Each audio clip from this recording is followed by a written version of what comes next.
এতদিন পর্যন্ত তৃণমূল ক্ষমতা থাকায় ধর্মতলার একেবারে প্রাণকেন্দ্র, যেখানে কিনা ভিক্টোরিয়া হাউসের সামনে রাস্তা অবরোধ করে মুখ্যমন্ত্রী থাকাকালীন মমতা বন্দ্যোপাধ্যায়ের নেতৃত্বে চলতো এই 21শে জুলাইয়ের শহীদ দিবস পালন।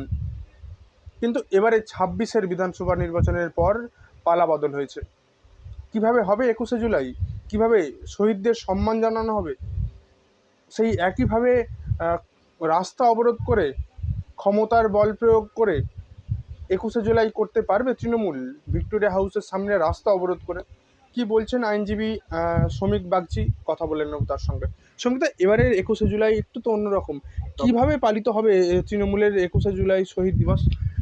প্রথমেই বলি আপনাকে, এই যে রাস্তা অবরোধের যে কথাটা আপনি বললেন, যে ভিক্টোরিয়া হাউসের সামনে রাস্তা ব্লক করে শহীদ দিবস, এই ধরনের শহীদ দিবস পালন করা এবছর খুব কঠিন, বিশেষ করে 21শে জুলাই।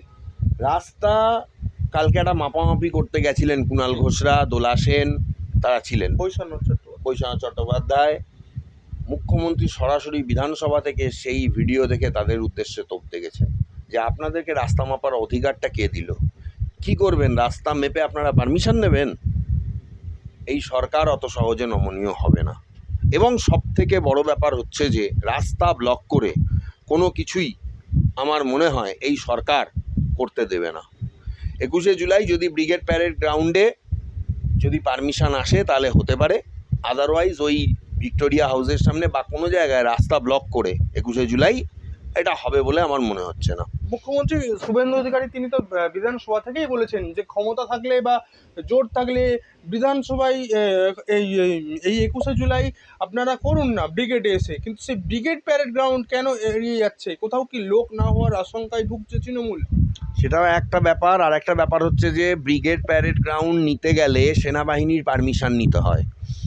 সেন্ট্রালের ফোর্স হচ্ছে সেনাবাহিনী, এখন ডবল ইঞ্জিন সরকার। তৃণমূলের এটাও আশঙ্কা রয়েছে যে আদৌ ব্রিগেড প্যারেড গ্রাউন্ডে পারমিশনই দেওয়া হবে না, হয়তো কোর্টে যেতে হবে, কোর্ট থেকেও যদি পারমিশন না মেলে 21শে জুলাই নাও হতে পারে। তাই রাস্তা ব্লক করার কথা চিন্তা। আর রাস্তা ব্লক করে করার আপনি যেটা আর একটা উদ্দেশ্য বললেন সেটাও হতে পারে যে রাস্তাটা ব্লক করে করলে কম জায়গায় অনেক বেশি লোক দেখানো যাবে, সেটা হচ্ছে মানুষ তখন দেখা যাবে যে মানুষ তাদের পাশে আছে ইত্যাদি বোঝানো যাবে। কিন্তু মুখ্যমন্ত্রী আর একটা কথাও বলেছেন, সেটা স্কিপ করে গেলে হবে না, যে 21শে জুলাই করুন না, করুন, কোনো অসুবিধা নেই, কিন্তু করে আপনারা দেখান কিভাবে করবেন কিভাবে না করবেন, আমি দেখতে চাই। আপনারা তো 2011 সালেও 21শে জুলাই করেছিলেন, অনেক বড় বড় কথা বলেছিলেন, এবার ক্ষমতা থাকলে করে দেখান। আমার যেটা ধারণা করবে 21শে জুলাই, কোথাও না কোথাও হয়তো 21শে জুলাই হবে। ব্রিগেডে যদি শেষমেশ পারমিশন হয়, তবে ব্রিগেডে করবে না, কারণ ব্রিগেড ভরবে না।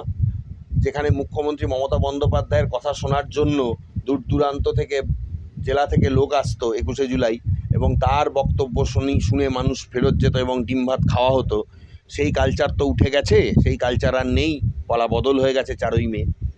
ডিজেও বাজেনি, আর তার second in command Abhishek Bandyopadhyay, তাকে এখন সামান্য বিদেশ যাওয়ার পারমিশন নেওয়ার জন্য হাইকোর্টের অলিন্দে ঘুরে বেড়াতে হচ্ছে, কিন্তু পারমিশন আর তার জুটছে না, বরং তার একদিন অন্তর ইডি সিবিআই আর পুলিশ তাকে গিয়ে জিজ্ঞাসাবাদ করছে। তাহলে রবীন্দ্রসঙ্গীতের সঙ্গে ডিজেও বাজলো না আর শুকনো কথায় ছিঁড়েও ভিজলো না। হ্যাঁ, এটাই হচ্ছে ব্যাপার। এই ডিজেটা এখন অভিষেক বন্দ্যোপাধ্যায়ের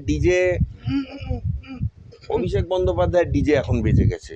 সামান্য একটা পারমিশন, বিদেশ যাবে, তার জন্যও এখন তাকে হাইকোর্টে আসতে হচ্ছে। কেন? তার ঘাড়ের উপরে এতগুলো মামলা ঝুলে আছে, তার ঘাড়ের উপরে এতগুলো ক্রিমিনাল কেস ঝুলে আছে, এতগুলো সিভিল কেস, এতগুলো ইডি সিবিআই তদন্ত ঝুলে আছে, কোনটা ছেড়ে কোনটাই দেখবে। আজকে ইডি আসছে, কালকে সিবিআই ডাকছে, কালকে পুলিশ আসছে। শান্তিনিকেতন বিল্ডিংয়ের সামনে এখন আর কোনো পাহারা নেই, পুলিশের এলইডি পুলিশ খুলে নিয়ে চলে গেছে, পুলিশের ক্যামেরা পুলিশ খুলে নিয়ে চলে গেছে, সেখানে না আছে এখন কোনো থানা, না মানে থানার কোনো পহরা নেই, হ্যাঁ, না আছে কোনো কিয়ক্স, কোনো কিছুই নেই। হ্যাঁ, শান্তিনিকেতন বিল্ডিংয়ের সামনে আগে 1 সেকেন্ডের জন্য গাড়ি দাঁড়িয়ে গেলে কৈফিয়ত নালে এফআইআর হতো, ঠিক আছে। এখন লোকে সেখানে গিয়ে সেলফি তুলছে, ঠিক আছে।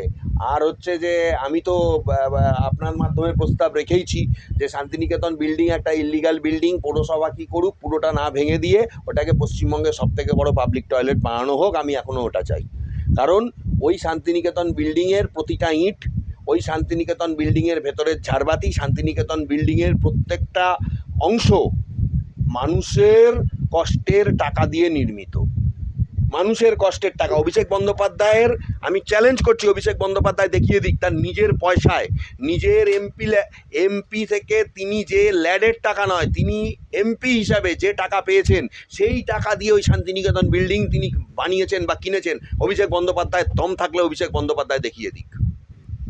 মানুষের টাকা, মানুষের চোখের জলের টাকা, বুৎকচের টাকা, মানুষের কাছ থেকে কেড়ে নেওয়া টাকা, সেইটাই এখন মানুষ শোধ তুলছে ডিম ছুঁড়ে, জুতো ছুঁড়ে। আবার এটাই ওর প্রাপ্য, এটাই ওর প্রাপ্য। এবং সেই দিনটার অপেক্ষায় রয়েছি। ওই শান্তিনিকেতন বিল্ডিংয়ের সামনে থেকে পুলিশ যেদিন কোমরে দড়ি বেঁধে সারা কলকাতা ঘোরাবে ওকে, এই দিনটার অপেক্ষায় রয়েছি। এবং এই দিনটা আমার মনে হয় বেশি দেরি নেই। যেমন বড় মাছকে খেলিয়ে তোলা হয়, পরিষ্কার আজকে পুরো বিভ্রান্ত করে দিচ্ছে এই সরকার তৃণমূলের। একটা দেখছেন আজকে সকালবেলা এই কাউন্সিলর গ্রেপ্তার, কালকে ওই মন্ত্রী গ্রেপ্তার, পরশুদিন ওই পঞ্চায়েত প্রধান গ্রেপ্তার, না হলে কেউ ইস্তফা দিতে যাচ্ছে, লোকে তাকে ধরে ডিম ছুটছে, আবার কান ধরে উঠবোস করাচ্ছে। সুতরাং এই চোখের সামনে আমরা দেখতে পাচ্ছি কি হচ্ছে। আর দুর্নীতির অভিযোগে গ্রেপ্তার, এমনি কোনো গ্রেপ্তারি হচ্ছে না। অবশ্যই দুর্নীতির অভিযোগ, টাকা নিয়েছে এবং টাকা নিয়ে কোনো না কোনোভাবে সেই টাকার ইউটিলাইজেশন করেছে, কোনো না কোনোভাবে সেই টাকাটাকে নষ্ট করেছে, মানে কোথাও কাটমানি নিয়েছে, এইভাবে হয়েছে এবং দুর্নীতি হয়েছে বলেই আজকে তারা গ্রেপ্তার হয়েছে। আজকে সেই শহীদ দিবসের জায়গা মাপ করতে গেলেন এবং তারপর সেই নিয়ে কিন্তু ইতিমধ্যে অভিযোগ দায়ের হলো কুণাল ঘোষ, দোলা সেন, আবার বৈষ্ণব চট্টোপাধ্যায়ের বিরুদ্ধে। তা হবেই, আগের সরকার আর নেই, আপনি তো পরিষ্কার দেখতে পাচ্ছেন। I salute to Suvendu Adhikari, ঠিক আছে। কিন্তু দেখুন এটাও ঘটনা, যদি আজকে আপনি ভিক্টোরিয়ার সামনে না অনুমতি দেন, তাহলে দেশের প্রধানমন্ত্রী আসবে যোগা করবে বলে 8 দিনের জন্য কেন আপনি রেড রোড বন্ধ রেখেছিলেন? মানুষ কিন্তু একদিন আপনাকে এই প্রশ্নটাও করেছেন। সেই প্রশ্নের কোনো উত্তর দিয়েছেন কি মুখ্যমন্ত্রী? বিধানসভায় দাঁড়িয়ে দেওয়া উচিত ছিল। আমি তার মতন মুখ্যমন্ত্রীর কাছ থেকে অন্তত এই প্রশ্নের উত্তর আশা করি। আর এফআইআর দেখুন, একটা সব থেকে বড় ব্যাপার হচ্ছে কাদের বিরুদ্ধে এফআইআর হচ্ছে? যারা এতদিন চুরিকে প্রশ্রয় দিয়েছে, যারা এতদিন চিটিংবাজির সঙ্গে সরাসরি জড়িত। হ্যাঁ, কিছু লোক ভালো, আমি বলবো বৈষ্ণবদা একজন আইনজীবী, তার বিরুদ্ধে সেরম কোনো অভিযোগ নেই। কর্পোরেশন মিউনিসিপ্যালিটি তিনি চালিয়েছেন, সেখানে তিনি এমআইসি ছিলেন, বহু লয়ারের জন্য তিনি খেটেছেন, তিনি তাদেরকে রুটি রুজির ব্যবস্থাও করে দিয়েছিলেন ওখানে, মানে ওখানকার প্যানেল ট্যানেল করে। কিন্তু দুর্নীতির পর্দা যখন একবার কারোর দিকে ধাক্কা দেয়, সেই জায়গাটা থেকে কেউ বেরিয়ে আসতে পারে না। কুণাল ঘোষ অ্যাস্তাচ, এই লোকটাকে যে বেলেঘাটার মানুষ জিতিয়েছে, লোকটা জোকার হতে পারে, লোকটা ওই মুখ্যমন্ত্রীর নামে অনেক কিছু বলতে পারে, লোকটা মক্ষীরানী বলতে পারে মুখ্যমন্ত্রীকে, কিন্তু লোকটার বিরুদ্ধে দুর্নীতির অভিযোগ নেই। চিটফান্ডে তাহলে কুণাল ঘোষের যে নাম ছিল, ছিল, দেখুন চিটফান্ডে বহুত লোকেরই নাম ছিল। আমি সেইটা বলছি যে চিটফান্ড কাণ্ডটা যেটা ছিল সেটা সুপ্রিম কোর্টে তদন্ত হয়েছে, সিবিআই তদন্ত হয়েছে, সেটা আলাদা। আমার বলতে চাইছি যে স্ট্রেট অ্যাওয়ে যে তৃণমূলের যে দুর্নীতি, তৃণমূল যে সাধারণ মানুষের কাছ থেকে বিভিন্ন স্কিম করে যে টাকাটা তুলে এনেছে, যেগুলো অন্যান্য নেতাদের নামে রয়েছে, পঞ্চায়েত প্রধানদের নামে রয়েছে, মিউনিসিপ্যালিটির কাউন্সিলরদের নামে রয়েছে, অন্যান্য নেতামন্ত্রীদের নামে রয়েছে, সেইটা নেই। আমি এটাই বলতে চাইছি। মানে ওই যে একটা শ্রমিক ভট্টাচার্য বলেছিল না ভালো তৃণমূল, মানে কুণাল ঘোষ হচ্ছে আমার মনে হয় ওই ভালো তৃণমূলের সমীকরণে হয়তো পড়লেও পড়তে পারে। দেখুন আমি একটা কথা বলি, এখন তো তৃণমূল ঋতব্রত না, ঋতব্রতর হলেও ঋতব্রত কি ওই টাকাটা পাবে?